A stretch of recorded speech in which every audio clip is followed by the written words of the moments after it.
Hi, this is Susanna Bowling, and this is live from the Times Square Chronicles. Today we're with Toni Nagy, who is about to do a phenomenal one-night performance.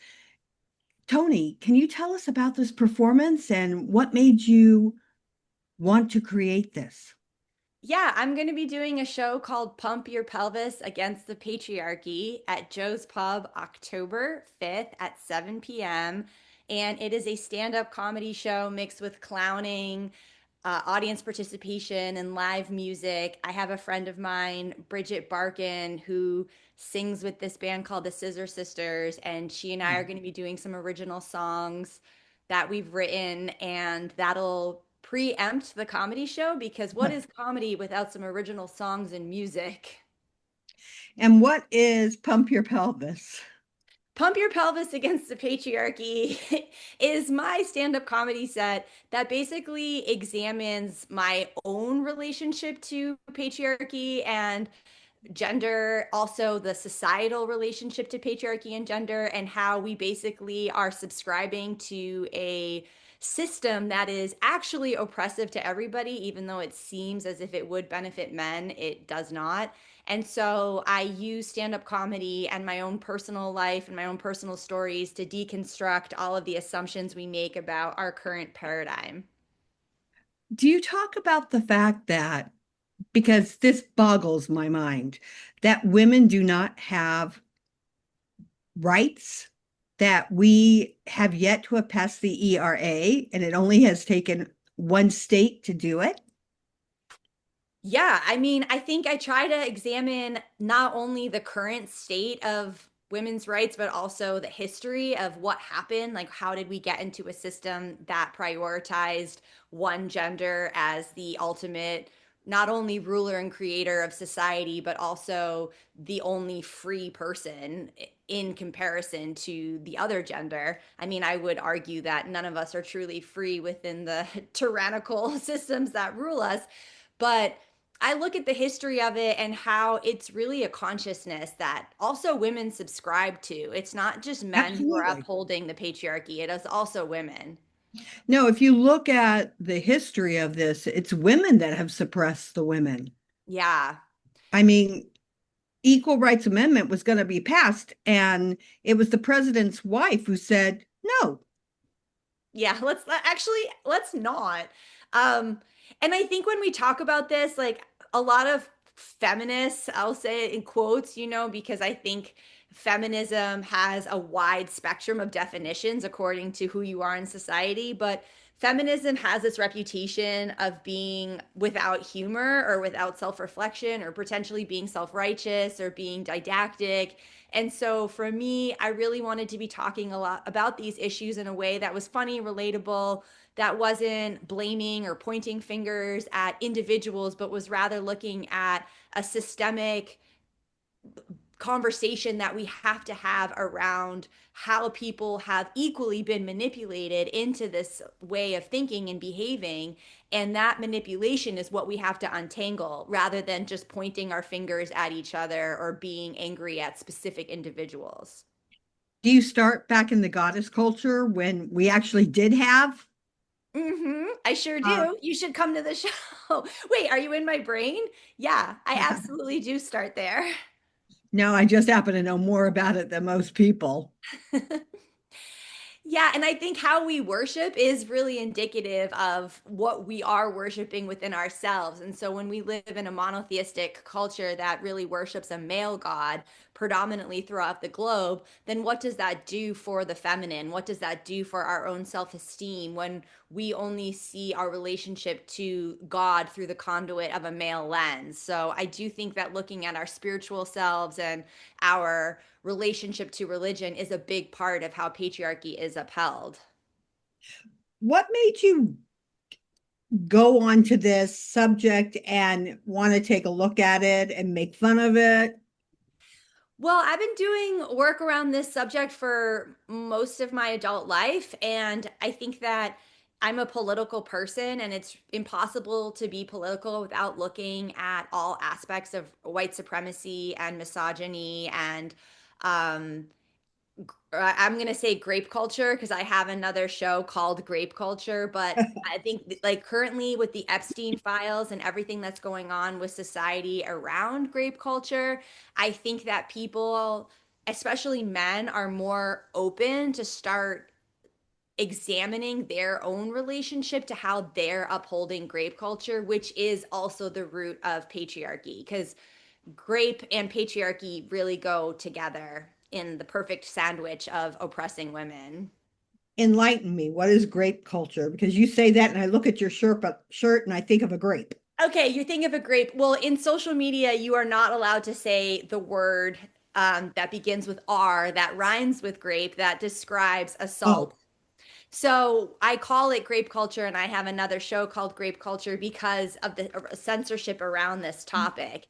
Um, and it's just a way of speaking about it where you're not like constantly triggering people with a word that is so loaded with so much trauma. So that is why I call it grape culture. But it is no, looking it's at the, great. I just never heard the word.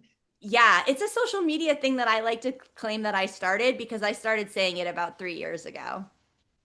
Tell us a little bit about your performance background. So I've been doing comedy for a long time and making videos for the internet ever since YouTube started. And I think for, most of my life, I've been trying to circumvent censorship, to be honest, because when you're making political, subversive content that is trying to challenge the status quo does not like it. The corporations are not pleased with me. So a lot of what I do is trying to figure out how to get my message into the algorithm in a way that I am not censored or not taken down. The amount of times my accounts have been flagged and I've been having to like appeal things and be like, no, don't deplatform me, corporations. All I'm doing is talking about destroying all corporate influence. What's your problem? Oh, I think it's So a little bit more than that. I think it would be more like the architect, but yeah, exactly. Exactly. So I think comedy is an amazing tool and platform to talk about real issues, but in a way that is A, more digestible, and B, you, if you're clever enough, are going to be less censored. But we have to be very clever in these days to not be censored. absolutely. Yeah. Would you say that people are more sheep, or that do they want to wake up at this point? Well, I think like human beings are collective. We have a collective consciousness. We have a collective thought that we all are sharing in the mycelial Right. network and the web of our collective thought. And I think that we're wanting authority and we're wanting leadership to guide us because when we hand over our sovereignty and when we hand over our personal responsibility to an authority figure, to leadership, then it's easier, right? And I think there is a collective exhaustion that exists within humanity where we want a daddy Absolutely. figure to just guide us. And I think that is intentional. So I'm not really of the thinking that like everyone's a sheep and everyone's just stupid. I think that we've been programmed and conditioned to be fundamentally assaulted on our nervous systems, incredibly tired.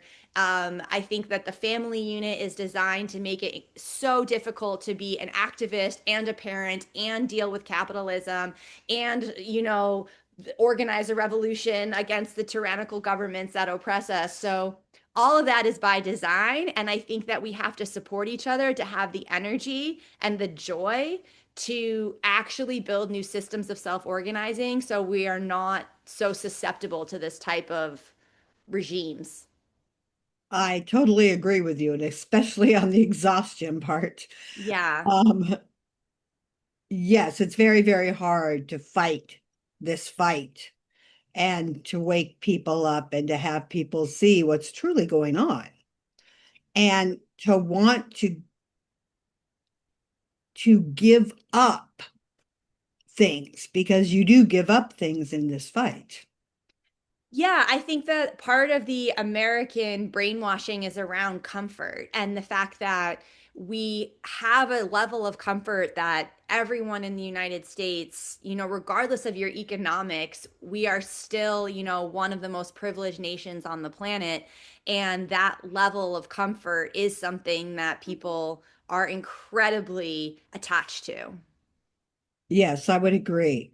Where did you start? How did where did you perform before? Was it just on the internet or?